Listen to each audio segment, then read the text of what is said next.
An arrogant princess tortured a poor fisherman. Then, an incident occurred in her life that destroyed her. A black snake bit her, causing her death. Everyone buried her in the cemetery. But the next day, the grave was found empty. The body was gone. Who stole her corpse? To find out, you must listen to this strange and thrilling story. Now we return to a princess of ancient Sham. Her name was Shahzadi Banu. She was exquisitely beautiful but extremely arrogant. When she passed through the city market in her carriage, the doors and windows of the houses were shut. The shopkeepers would lower their curtains. Pedestrians would leave the main road and hide in the alleys. If anyone made the mistake of remaining on the street, they had to lie face down on the ground. If anyone disobeyed this order, their eyes would be pierced with hot iron rods, taking away their sight. One day, this princess's carriage was passing through the city market. Just then, an old pedestrian with a basket full of fish on his head mistakenly entered the market. The carriage was moving so fast that he couldn't turn back. There was no time to lie on the ground. As a result, he and all his fish were knocked to the ground by the impact of the carriage. The old man looked around helplessly. Finally, the princess's soldiers caught him. Seeing him, Shahzadi ordered, "In 2 days, this man's eyes will be gouged out with 2 hot iron rods." The soldiers bowed and said, "As you command, Banu Sahiba." The old fisherman, trembling, folded his hands and said, "O princess, I have made a mistake. Please have mercy considering my age. I'm a poor man. Forgive me." But Shahzadi ordered even more cruelly, "Pluck out the eyes of this wretch." The old man, weeping, began to pick up his fish. His hands were trembling so the fish kept falling. The soldiers were swearing at him and trying to drive him away. Just then, a boy of 16 or 17 years old appeared and kindly started helping the old man put the fallen fish back into the basket. The enraged soldiers pushed the boy and said, "Who told you to help this old man?" The boy replied, "Is it a crime to help a poor old man?" A soldier then slapped the boy. The boy said in a calm voice, "Oppress as much as you like. One day, you too must die. Let your princess know this as well." Hearing this, the soldiers burst into a rage. The old man then said to the boy, "May your prayer be answered. This arrogant princess will surely meet her doom one day." After that, the soldiers took the old man away to the palace to be punished. Meanwhile, Princess Banu returned after finishing her tour. Her advisor, Gulzar, said, "Princess, please forgive this poor man." But Banu angrily replied, "Once I have shot an arrow, it cannot be recalled. I do not take back my orders." The advisor fell silent, knowing that saying more would put him in danger. The princess's palace was heavily guarded. Even when she slept at night, maids and soldiers stood guard. But that day she strangely ordered, "Tonight I will sleep alone." That night, the same boy entered the palace through a window. He saw an expensive vase in the middle of the room, filled with flowers of various colors, and on top of it a red diamond. Its light made the whole room sparkle. The boy quietly took the diamond, placed it in his turban, and left. In the morning, the princess woke up to find the room dark. In a panic, she pulled the chain for the bell. The entire palace shook. Everyone came running. The king and queen rushed in and asked what had happened. The princess, crying, said, "My diamond has been stolen." The king ordered that if the thief was not caught by the next evening, everyone would be punished. The next morning, the king announced that whoever recovered the diamond would be rewarded. Right at noon, a young man with a turban on his head came and saluted, "I have brought the diamond." The king, pleased, asked, "What do you want as a reward?" The boy said, "Your Majesty, 2 days ago the Princess Banu ordered the eyes of a poor old pedestrian to be gouged out with 2 hot iron rods. I want you to revoke that order and have these 5 soldiers whipped, because they arrested that poor man and insulted me." The king asked, "What is your relationship with that pedestrian?" The boy replied, "No relationship. I just felt pity seeing his sorrow, poverty, and helplessness. Even if he had mistakenly seen the princess, what harm would it have done her?" The king looked at Prime Minister Farooq Ahmed and said, "I forgive this pedestrian. Set him free. However, send this boy and the 5 soldiers to prison." The boy shouted, "What is my crime? I am not a thief." The king said, "You stole that diamond." The boy replied, "I stole it to save the pedestrian." The king said, "No explanation is needed." The boy, angry, said, "If you imprison me, remember that one day I will steal your royal crown, and you won't be able to catch me." The king said, "Foolish boy, don't talk nonsense." He then signaled to the soldiers and they took the boy away. On the minister's order, the old man was freed, and the soldiers were each given 20 lashes with a whip. The princess, happy to have her diamond back, threw her arms around the king's neck and said, "Father, give this thief a harsh punishment."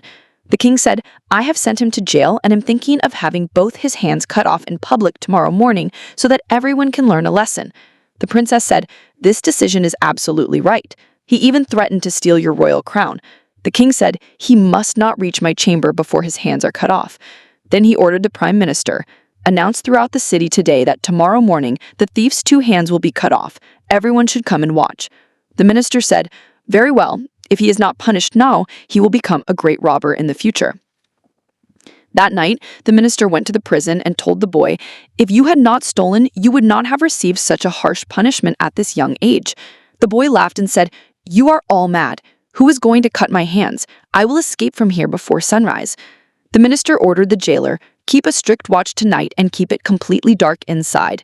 The jailer said, "Rest assured, not even an ant, let alone this boy, will be able to get out." The night passed. In the morning, the minister came and saw the handcuffs and the shackles on the feet lying on the ground. The doors and windows were all closed, but the boy was gone. He called the jailer and shouted, "How did you let him go from under your watch?" The jailer, trembling with fear, said, "Sir, I myself was on guard all night. I checked inside from time to time. I don't understand how he got out." The angry minister complained to the king. The king roared with anger. "Throw all the soldiers who were on guard at night in jail and give them 20 lashes with a whip in the morning and evening." The king remained extremely angry all day. He did not speak to anyone. He did not even see the queen and the princess. At night, he went to bed early. In the morning, the princess came to her father and saw that he was sad. She placed her hand on her father's shoulder and said, "Father, why are you so upset?" The king replied, "The boy escaped yesterday, and last night he stole my royal crown." The king said, "He comes in such a way that no one sees him, and he takes whatever he wants." The princess said, "I think he has teamed up with one of the servants in this palace. Otherwise, how would he dare to enter the palace?" The king said, "I believe he has a relationship with the old pedestrian, so have him arrested, and announce that whoever helps him will also be severely punished." The princess said, "This is a great plan." The king immediately called the prime minister and explained the plan. The minister said, "If the royal crown is recovered, the boy should be kept under surveillance." The princess said, "I will tie him with a rope and keep him in my room. Then let's see how he escapes." The minister ordered the soldiers, "Bring the old pedestrian." Within an hour, the soldiers on horseback brought the old man. The king sent him to the royal guest house and announced in the city that the old man's eyes would be plucked out and fed to the kites and crows. Hearing this announcement, the boy became extremely angry and said, "Now you are taking out your anger on that poor old man because you can't catch me." That mysterious boy was furious, but it was not so easy for the king and the princess's plan to succeed. Night fell. A tight security cordon was placed around the entire palace. Even the king himself, in disguise, began to patrol below the palace. Suddenly, a strange incident occurred in the evening. A loud scream came from the princess's room. It was as if the sky trembled. The king, ministers, and soldiers rushed in. Entering the room, they saw the princess lying on the floor. The king rushed to her and took her head in his lap, and immediately sent for the court physician. The physician, after much effort, finally said in a trembling voice, "Your Majesty, I am sad to say that the princess has left us. She has been bitten by a poisonous snake." Tears streamed down the king's face. He broke down in tears and said, "O Allah, my life depended solely on this daughter, and you have taken her away too?" After crying for a long time, the princess's body was lifted and placed on the bed.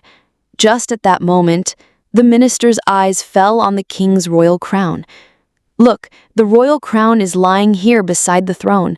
The thief probably entered here last night."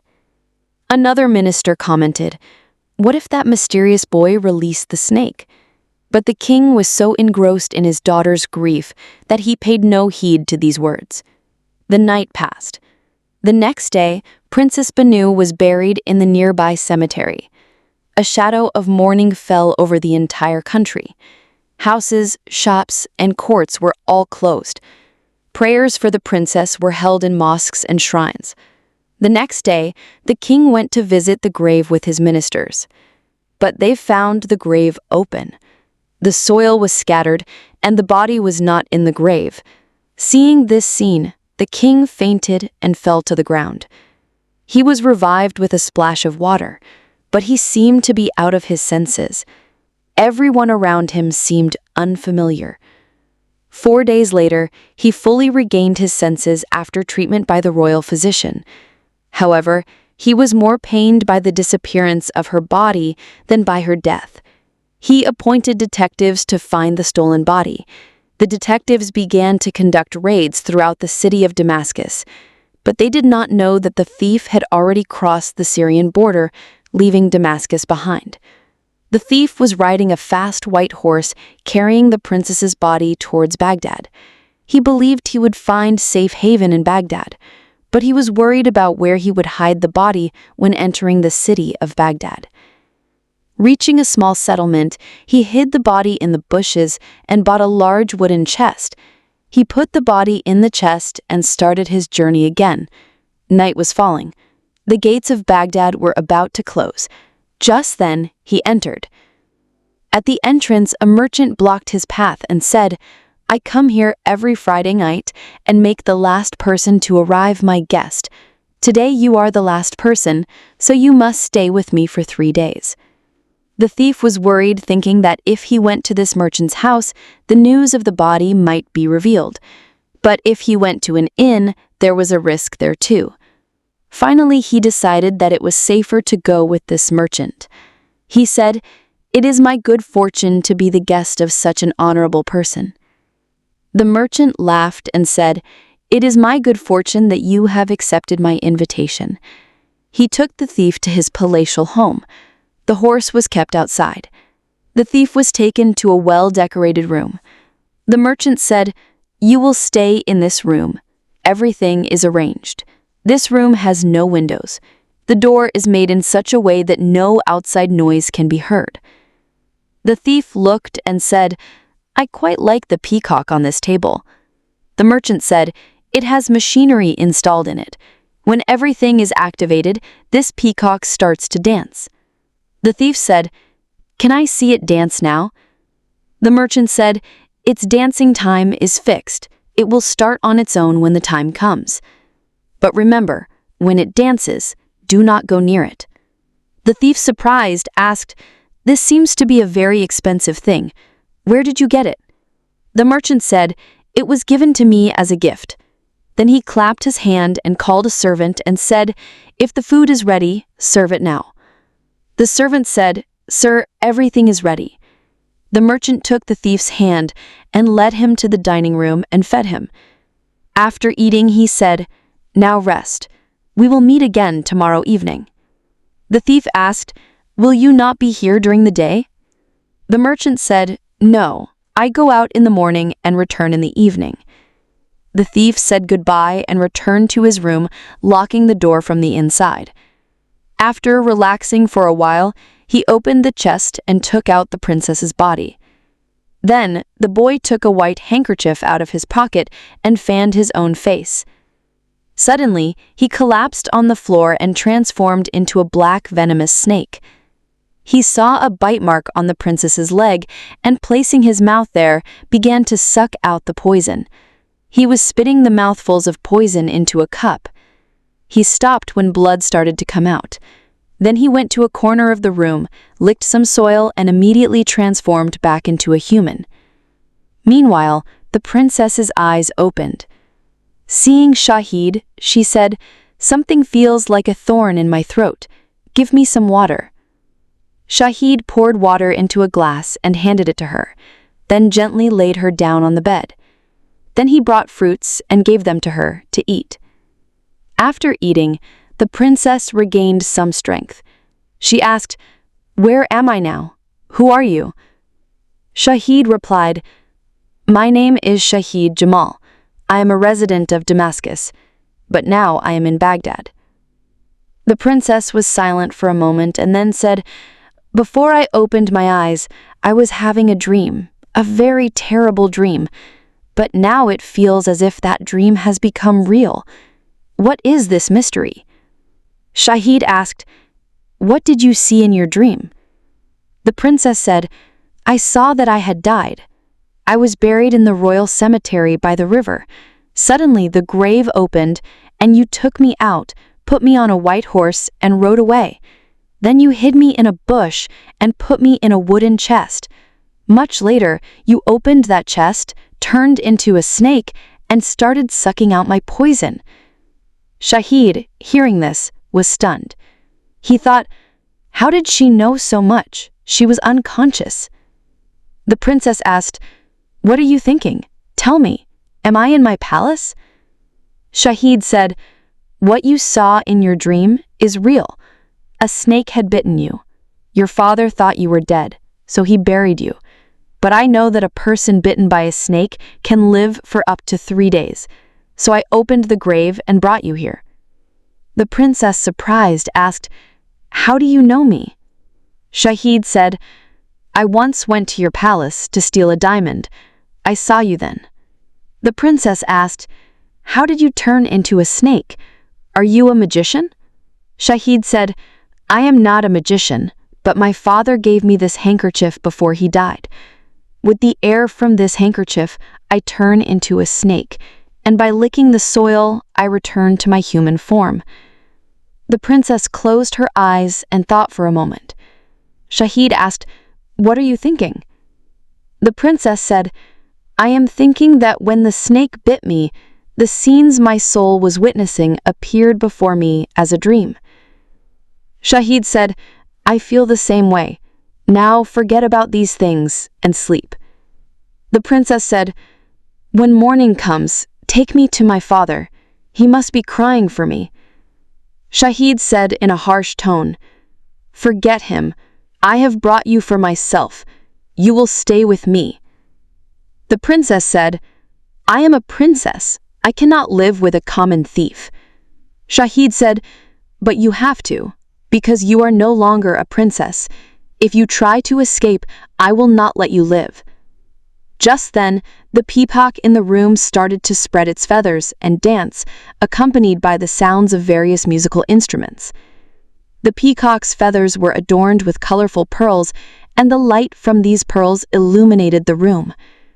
Suddenly, a pearl fell to the floor, and the peacock's dance stopped. Shahid was about to pick up the pearl. The princess stopped him and said, "That is someone else's property. Do not touch it." Shahid said, "I am not going to steal it."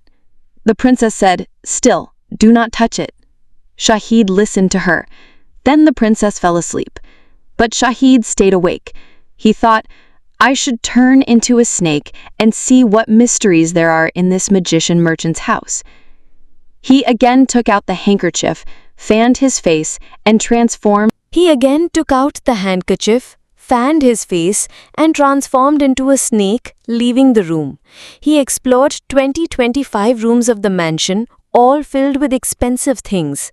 Finally, he reached a room on the roof. It was completely different. The room only had skeletons, human skulls, and a table. On one side was a mirror, and the chimney of a magic lamp was being raised. Smoke rose from the lamp, and in that mirror, the pearl that had fallen from the peacock was clearly visible. The magician was looking at it and thinking something. Seeing this, Shahid understood that this man was not a merchant, but a magician, and this pearl must hold some special secret. So he thought, it's a good thing I didn't pick it up. He returned to the room, licked the soil, took on his human form, and fell asleep on the carpet next to the princess. In the morning, they both woke up together. Shahid told her everything and said, "We have to escape from here. This magician will bring danger." The princess said, "I don't want to stay here anymore either. Let's go back to Damascus." Just then the magician appeared at the door. He looked at the princess and said to Shahid, "When did this girl arrive?" Shahid said, "This girl is my wife. I brought her in a chest for fear of robbers." The magician fell silent. Then he picked up the pearl lying on the floor and placed it back on the peacock's foot. The princess said, "Please give us permission now, we want to leave." The magician said, "Not right now, I bid farewell to my guests after 3 days. If you are feeling restless, have breakfast and go see my garden. There are things there that will amaze you." Saying this, he left and sent breakfast a little later. The breakfast included lion meat korma, apple jam, flour parathas, royal toast, and honey. The princess worriedly said, "I hope there's nothing in this that he has enchanted." Shahid said, "I think so too. What should we do now?" The princess said, "We won't eat anything. It's better to stay hungry. We will escape from here on the pretext of going on a journey." Shahid agreed to this proposal and put all the breakfast in the black chest. He emptied the plates. Then the magician came and took them to the garden. He said, "I'm going to the market. You can wander around here, but do not touch anything in this garden." He left. They began to explore the garden.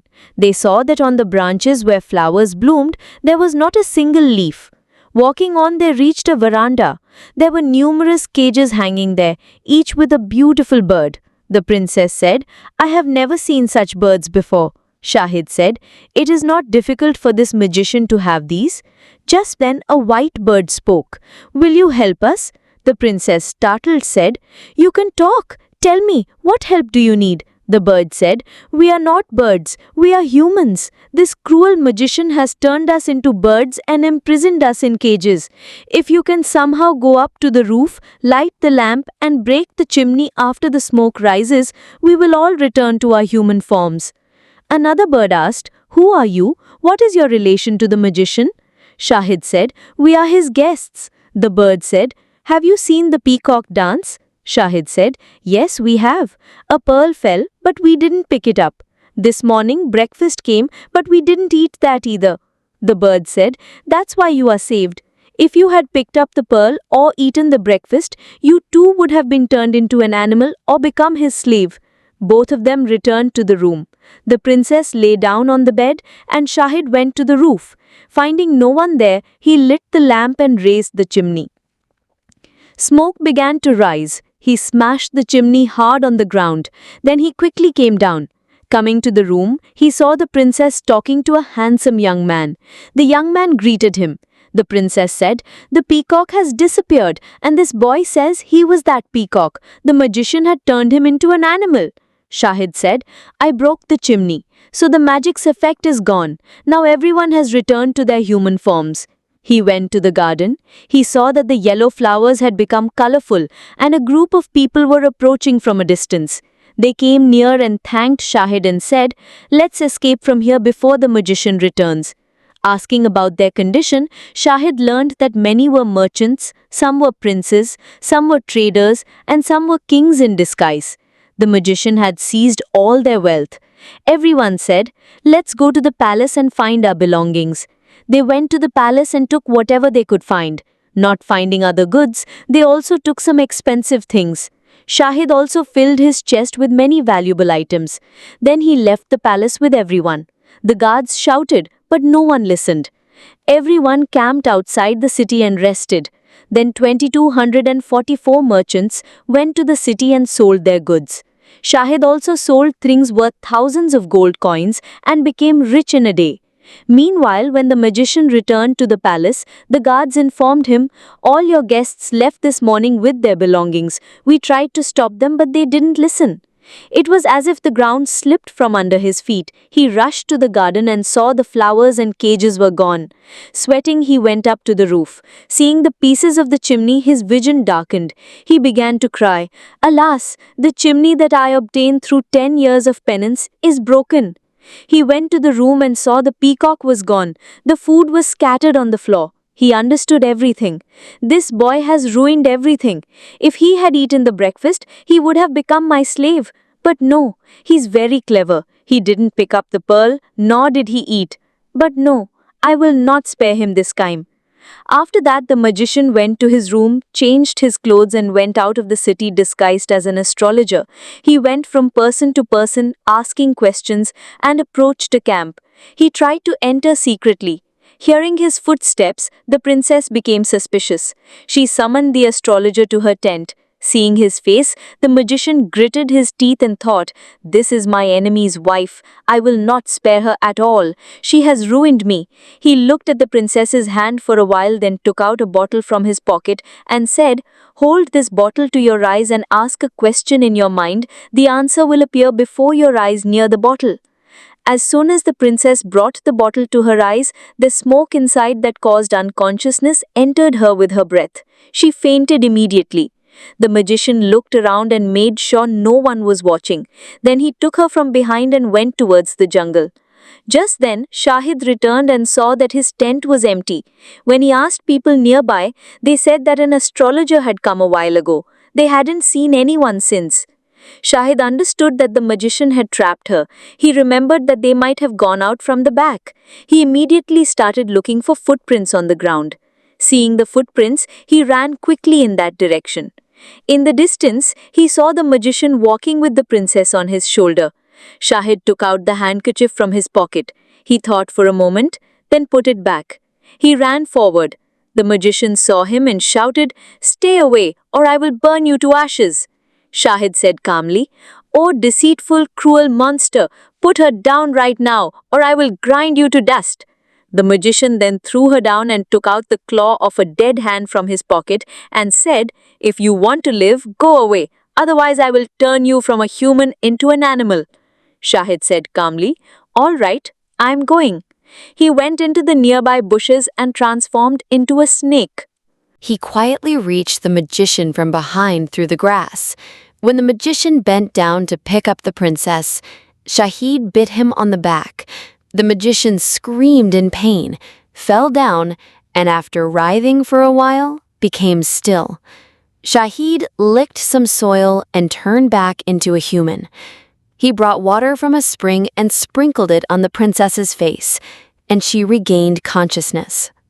She opened her eyes and said, "Oh, I didn't realize it was the magician. He came disguised as an astrologer." Shahid said, "His game is over, because I arrived in time. Let's go back." Meanwhile, the merchants returned. Everyone was packing their belongings. All the goods were sold. Everyone was now returning. Shahid said, "Let's go to the king of Baghdad and tell him the whole story." Everyone agreed. They reached the king's palace. The king met with them immediately. He listened to the whole story attentively. He praised Shahid and ordered the ministers to go to the jungle and bring the magician's body. The king also ordered that all the camps be brought to the palace. He declared everyone his royal guests. On the third day, the king gifted the magician's entire palace to Shahid. He gave Shahid more land and set a monthly allowance because Shahid had saved not only Baghdad, but also the visiting merchants. On this joyous day, all the merchants gave Shahid valuable gifts. Other kings and princes also promised to send gifts. Shahzadi Banu fell in love with Shahid Jamal, who was once a thief in Damascus, for his intelligence, courage, compassion, and honesty. At first, Shahid wanted to hurt her, to punish her for her cruelty towards the poor. But living together, Shahid also fell in love with her. A month later, Shahid said, "Your father must be crying. Let's go see him once." The princess was very happy. They returned to Damascus. On the other side, the king was very ill. His eyesight had also weakened from the grief of his only daughter. When his daughter suddenly returned, he was stunned. He cried and said, "Who are you? My daughter is dead."